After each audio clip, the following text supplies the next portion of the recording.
जय हिंद दोस्तों।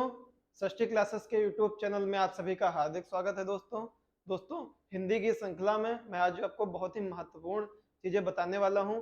इस टॉपिक से सीधे ही चाहे लो लेवल के वनडे एग्जाम्स हो, चाहे पीसीएस लेवल के एग्जाम्स हो, वहां पे डायरेक्ट क्वेश्चन पूछे गए हैं।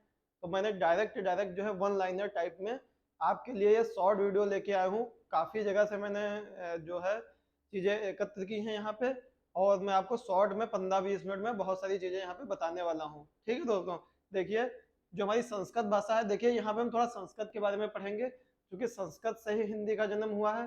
तो थोड़ा संस्कृत के बारे में भी देख लीजिए। जो संस्कृत भाषा है उसके देखिए शुरुआत में दो भाग थे।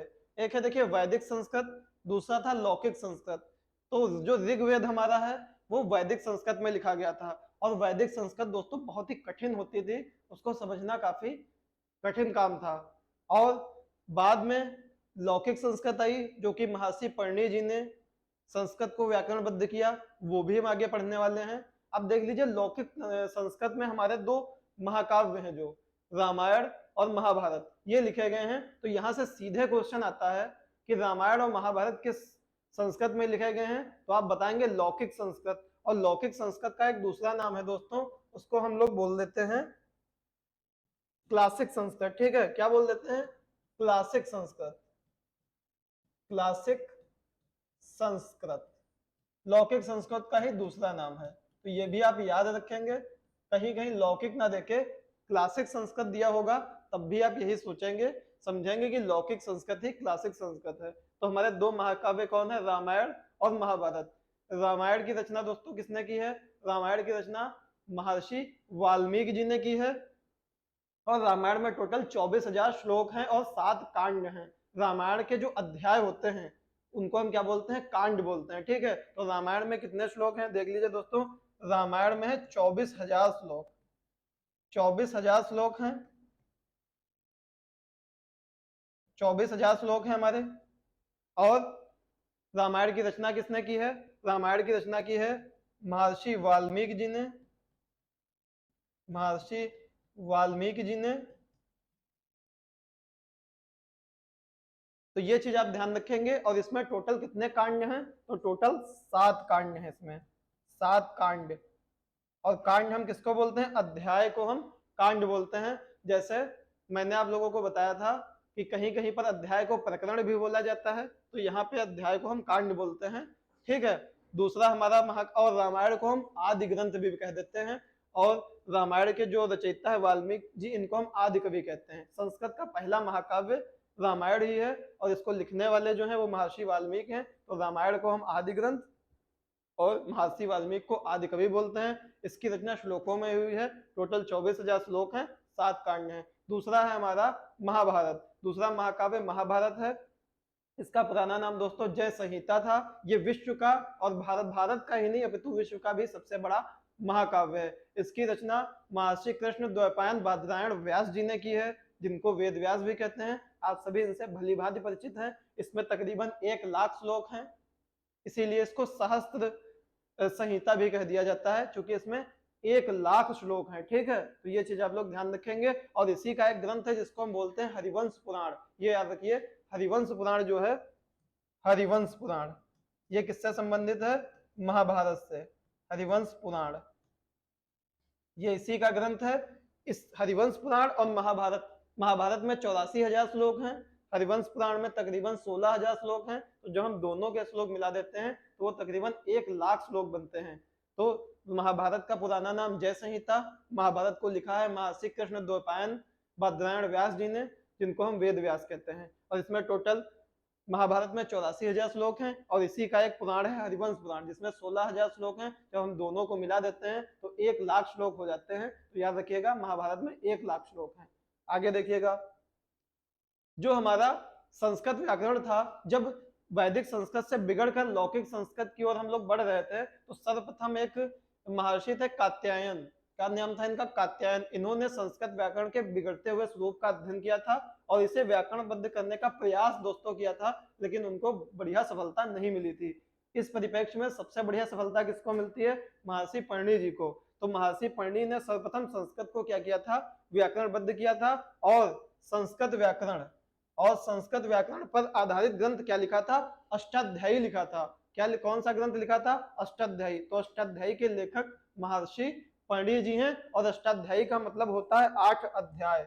ऐसे ही समझ सकते हैं आप, अष्टाध्यायी का मतलब होता है 8 अध्याय वाली पुस्तक। इसमें टोटल कितने अध्याय हैं? कुल 8 अध्याय हैं, इसीलिए इसको हम अष्टाध्यायी बोलते हैं। अष्टाध्यायी का शाब्दिक अर्थ होता है 8 अध्याय वाली पुस्तक, और इसकी रचना लगभग 700 ईसा पूर्व में की गई है। कितने सालों पहले की गई है? 700 ईसा पूर्व। लगभग मान के चलिए उत्तर वैदिक काल के समय में इसकी रचना हुई है। इसके बारे में थोड़ा आगे देखते हैं। अब इस ग्रंथ की रचना जो हुई है वो एक स्थान है, उसका नाम है पुष्य कलावती नामक स्थान पर हुई थी। क्या नाम है उस स्थान का? पुष्य कलावती। ये हिंदी और संस्कृत और आपके हिस्ट्री तीनों के परिप्रेक्ष्य से आपके लिए बहुत ही महत्वपूर्ण है, तो ध्यान से देखिएगा। कब हुई थी? 700 ईसा पूर्व में। तब क्या चल रहा होगा? उत्तर वैदिक काल। क्योंकि उत्तर वैदिक काल का समय है 1000 से 600 बीसी, तो ये उस समय का समय होगा उत्तर वैदिक काल। उत्तर वैदिक काल, ठीक है। जो ये पुष्य कलावती स्थान है ये वर्तमान में पाकिस्तान में पड़ता है, और पाकिस्तान का एक जिला है चरसद्दा जिला। उसका नाम क्या है? चरसद्दा जिला नाम है, जो कि पाकिस्तान का एक प्रसिद्ध शहर है पेशावर, उसके पास में पड़ता है। दोस्तों इसके बारे में मैं आपको बता चुका हूँ, पेशावर का पुराना नाम पुरुषपुर था, जो कि हमारे महाभारत में जो वर्णित गांधार महाजनपद है उसका एक महत्वपूर्ण नगर हुआ करता था पुरुषपुर, और उसकी राजधानी हुआ करती थी तक्षशिला। तो ये जो पुष्य कलावती नामक स्थान है ये गांधार महाजनपद में ही उस समय होता था। और मैंने आपको बताया था बाद में पेशावर जो पुरुषपुर था, कनिष्क ने इसको अपनी राजधानी भी बनाया था और बौद्ध धर्म का एक महत्वपूर्ण स्थल था। तो इसके बारे में आप ध्यान रखिएगा। और तक्षशिला और पुरुषपुर ये दो महत्वपूर्ण नगर थे गांधार महाजनपद के। उसी गांधार महाजनपद में पुष्य कलावती नामक स्थान था, और गांधार महाजनपद की राजधानी तक्षशिला थी। महाभारत में इसका वर्णन आता है, जो शकुनी थे वो वहीं के राजा थे। तो ये चीज आप ध्यान रखिएगा, ये भी आपका हिंदी और इतिहास दोनों के दृष्टिकोण से बहुत इंपॉर्टेंट है। आगे देखिए, जो सबसे महत्वपूर्ण है, बार बार पूछा गया है कि महर्षि पतंजलि जी जो थे, महर्षि पतंजलि जी के बारे में हम अभी थोड़ा आगे बात करेंगे, क्योंकि यहाँ पे इनका जिक्र आया है तो आप लोगों को थोड़ा बताना जरूरी है इनके बारे में। इन्होंने क्या किया है? अष्टाध्यायी पर एक भाष्य लिखा हुआ है। अब पहले आप लोग देख लीजिए कि भाष्य क्या होता है। देखिए भाष्य होता क्या है, पहले भाष्य देख लीजिए क्या है। आप लोगों ने काफी सुना होगा हिस्ट्री में भाष्य। देखिए भाष्य को हम कहते हैं टीका, इसी का एक शब्द होता है टीका या नई व्याख्या। नई व्याख्या,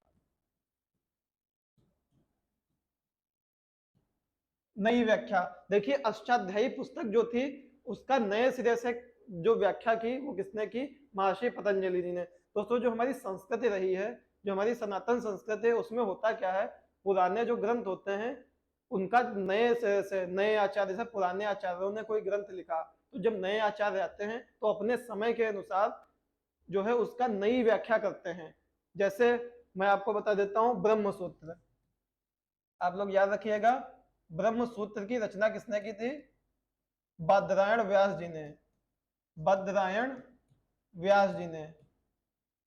और इस पे भाष्य किसने लिखा है?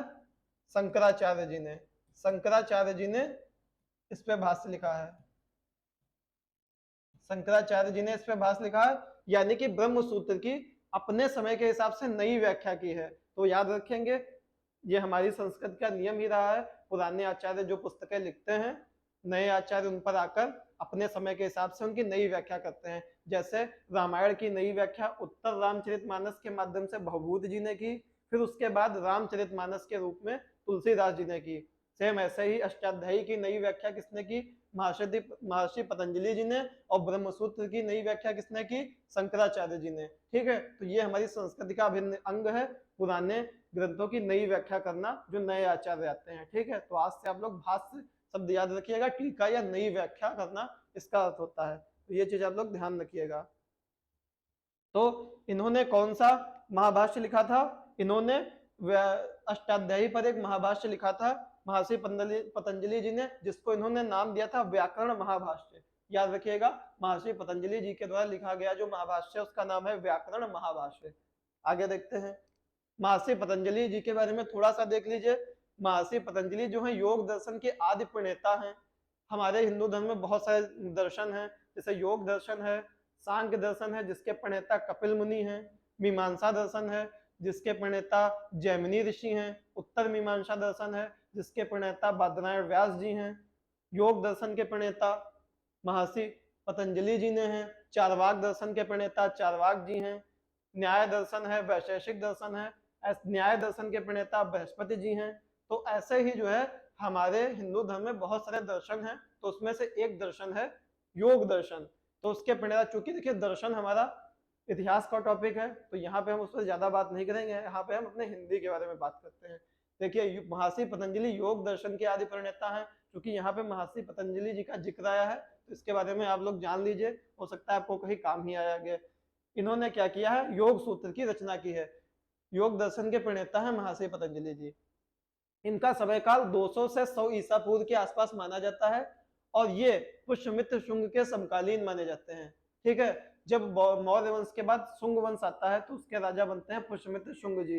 तो पुष्यमित्र शुंग जी जो हैं वो जो हैं इन्हीं के समकालीन हैं, किसके, महर्षि पतंजलि जी के समकालीन। तो ये चीज आपको इतिहास में भी फायदा देने वाली है। ये पुष्यमित्र शुंग जी के 2 अश्वमेध यज्ञों के पुरोहित ऋत्विक रहे हैं। दोस्तों पुष्यमित्र शुंग जी ने 2 अश्वमेध यज्ञ करवाए थे। पहला जब वो राजा बने थे, उसके बाद जब उन्होंने एक यवन सेनापति था मीनांडर, उसको हराया था। उनका जो पोता था वो लड़ने के लिए गया था और उसने मीनांडर को पराजित किया था। उस उपलक्ष्य में इन्होंने दूसरा अश्वमेध यज्ञ कराया था। तो इन्होंने टोटल 2 अश्वमेध यज्ञ कराए थे।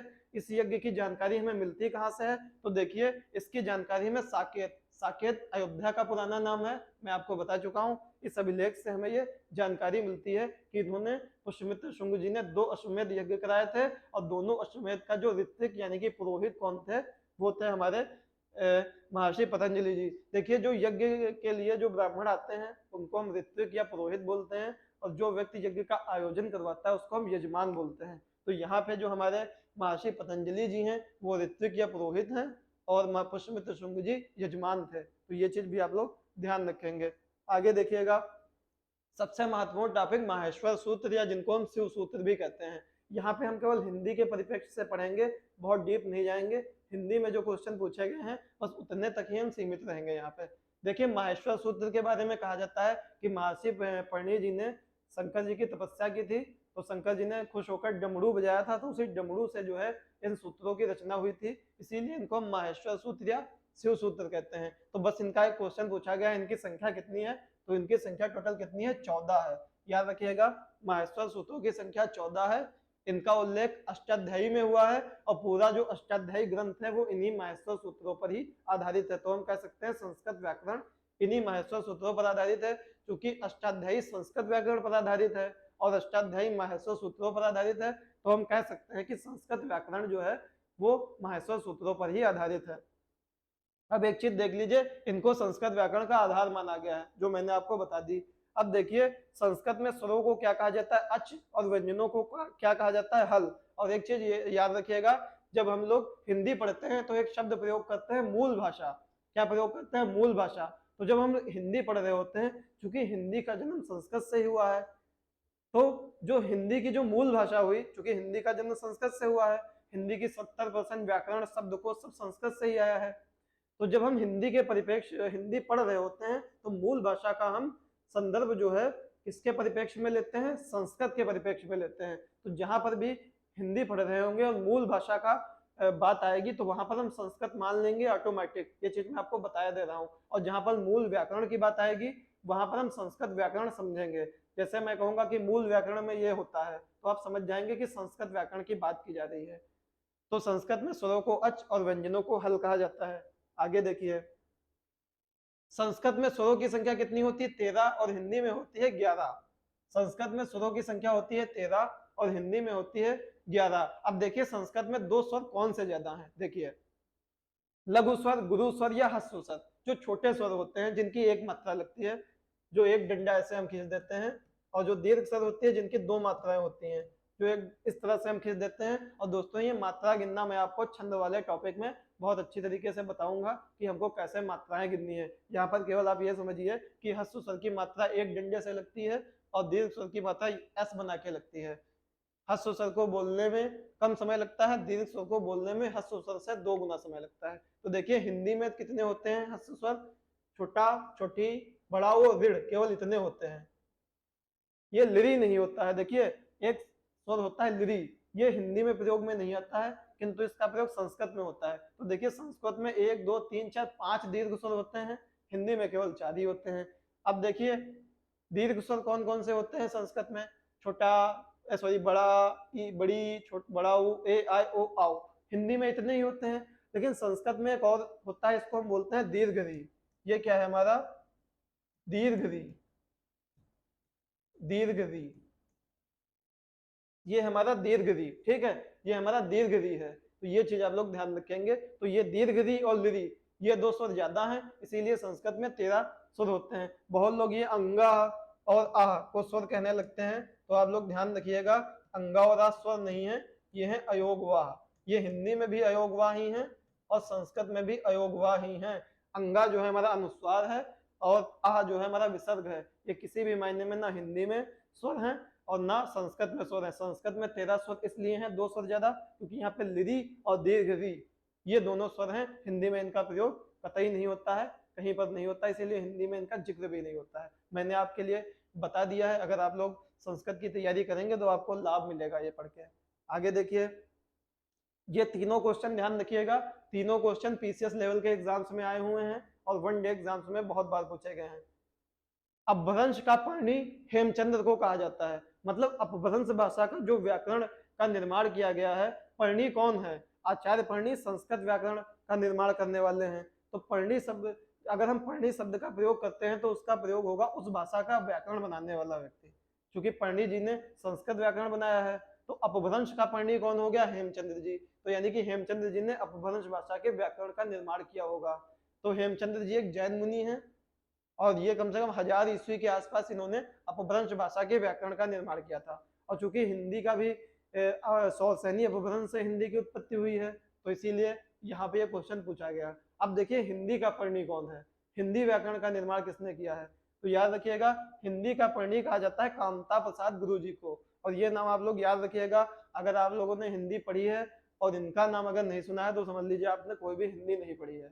इनके नाम के बिना हम हिंदी की कल्पना ही नहीं कर सकते। तो हिंदी का पर्णी किसको कहा जाता है, कामता प्रसाद गुरु जी को कहा जाता है, ठीक है।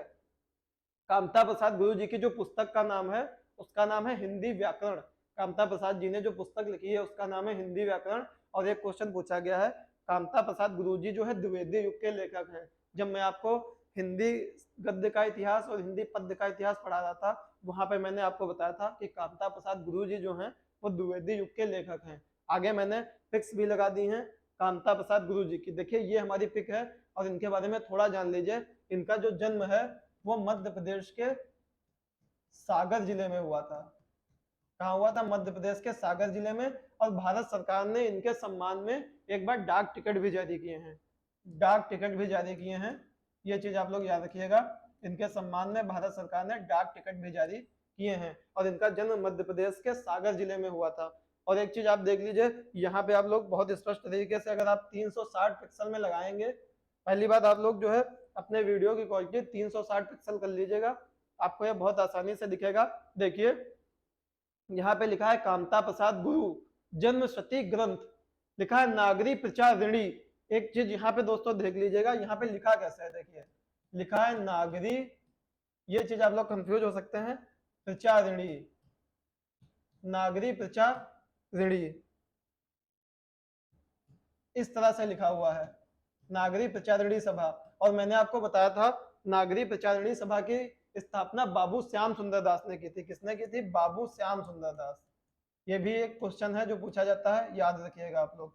बाबू श्याम सुंदर दास ने की थी और कहाँ पे की थी, वाराणसी में। और देखिए यहाँ पे वाराणसी देखिए कैसे लिखा हुआ है, इस तरह से लिखा हुआ है वाराणसी, इस तरह से दोस्तों लिखा हुआ है। देखिएगा आप लोग ये चीज, अगर आप लोगों ने मेरे पुराने वीडियो देखे होंगे हिंदी भाषा से, तो उसमें मैंने आपको बता दिया था कि ये वाला शब्द देखिए जो हम आज रा बनाते हैं, ये रा, ये पहले जो है जब कामता प्रसाद गुरु जी का समय चल रहा था, यानी कि 1950-60 का जो दशक था हमारा, 1955-56 जब हमारा देश आजाद हुआ है, तो ये ड़ा जो है ये कुछ इस तरह से बन रहा था दोस्तों, ऐसे करके, ऐसे करके। तो वैसे ही यहाँ पे बना है। और हमारा आ कैसे बन रहा था, आ हमारा ऐसे बन रहा था,